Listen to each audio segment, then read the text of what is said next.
Bonjour et bienvenue pour la deuxième partie consacrée aux fractions. En amplifiant et en simplifiant les fractions, nous allons faire le lien avec les problèmes de proportionnalité et la fonction linéaire. La dernière fois, nous avons constaté que 1/2, 2/4, 3/6 et 50 centièmes représentent la moitié du carré. Les fractions sont donc égales. En observant les numérateurs et les dénominateurs, on voit qu'ils sont multipliés par le même nombre. Cette présentation peut aussi décrire un problème de proportionnalité. Pour ceci, dessinons des triangles rectangles semblables. Le côté vertical d'un triangle rectangle mesure 1 et le côté horizontal 2. Si on prolonge l'hypoténuse, le côté horizontal mesure 4 et le vertical 2. Continuons. Maintenant, le côté horizontal mesure 6 et le vertical 3. Quelle sera la longueur du côté vertical quand le côté horizontal mesurera 100? La moitié, c'est-à-dire 50. On aurait pu représenter de la même manière d'autres problèmes. Par exemple, 2 stylos coûtent 1 franc. Combien coûtent 4 stylos, 6 stylos, 100 stylos? On peut observer que, dans tous ces triangles rectangles semblables, le côté vertical mesure la moitié du côté horizontal. Maintenant, le côté vertical mesure 2 et le côté horizontal 3. Prolongeons l'hypoténuse. Le côté horizontal égale 6 et le vertical 4. Continuons. Le côté horizontal égale 9 et le vertical 6. Quelle est la longueur du côté vertical si le côté horizontal égale 12? Vous dites 8? Vérifions. Vous avez raison.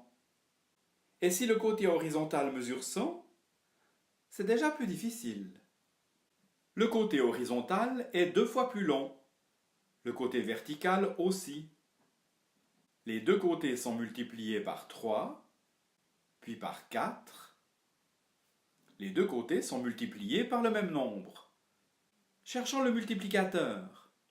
100 divisé par 3 égale 33,3 périodiques.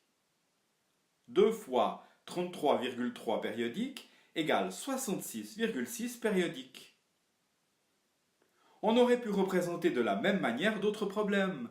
Par exemple, une recette de cuisine pour 3 personnes propose d'utiliser 2 décilitres de crème.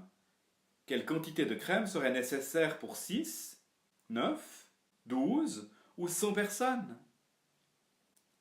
Finalement, nous avons des triangles rectangles semblables dont le côté vertical mesure chaque fois les 2/3 du côté horizontal. Partons cette fois-ci d'un grand triangle rectangle. Quelles seront les dimensions du triangle semblable le plus petit possible? Attention, les dimensions du côté vertical et du côté horizontal doivent être des nombres entiers.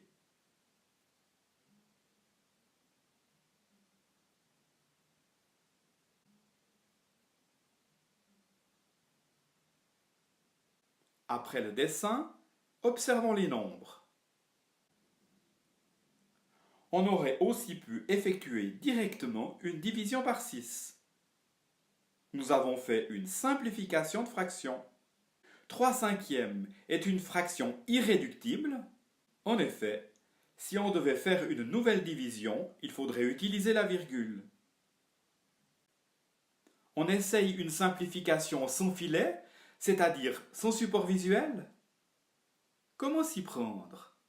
Choisissons un diviseur évident. Ici, 10. Puis 2. Stop, stop, stop! Dans les fractions à proprement parler, on n'utilise que des nombres entiers, pas de virgule. Il faut trouver un autre diviseur. Est-ce possible avec 3? Pour le savoir, il y a une méthode. Si on additionne les chiffres d'un nombre et que la somme est divisible par 3, le nombre se divise aussi par 3. Pour 63, 6 plus 3 égale 9, 9 est divisible par 3. Pour 84, 8 plus 4 égale 12, 12 est divisible par 3. Divisons maintenant 63 et 84 par 3. Finalement, 21 et 28 sont divisibles par 7. 3 quarts est la fraction irréductible. On aurait aussi pu diviser 63 et 84 par 7 et 9 et 12 par 3 pour trouver la même réponse. Il aurait fallu être très doué pour trouver directement que 1260 et 1680 étaient divisibles par 420. Vous êtes prêts à vous lancer? Essayez de trouver les fractions égales irréductibles pendant que je reste silencieux.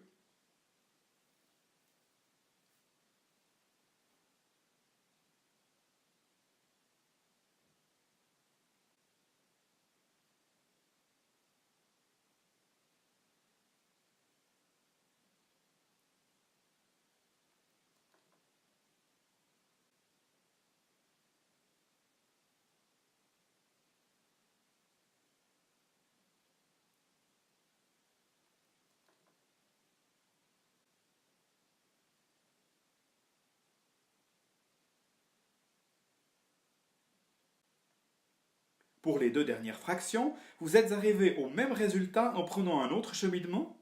C'est tout à fait possible. Si vous voulez en savoir encore un peu plus, voici quelques mots sur la pente de l'hypoténuse. La pente s'exprime en pourcents, 100 étant le côté horizontal. Les hypoténuses de ces triangles ont la même pente, elle est de 50%. Le côté vertical mesure chaque fois la moitié du côté horizontal. Une demi égale 50 centièmes ou 50%. Dans ces cas-là, la pente est de 66,6%. Le côté vertical mesure les 2 tiers du côté horizontal. 2 tiers égale 66,6 centièmes ou 66,6%. Que l'on parle de pente, de rabais, de statistiques, etc., une demi et 50% sont équivalents, comme 2 tiers et 66,6%. La prochaine fois, nous verrons d'autres équivalences et nous ferons le lien avec le code à virgule qu'on appelle notation décimale. Au revoir et bonne relaxation.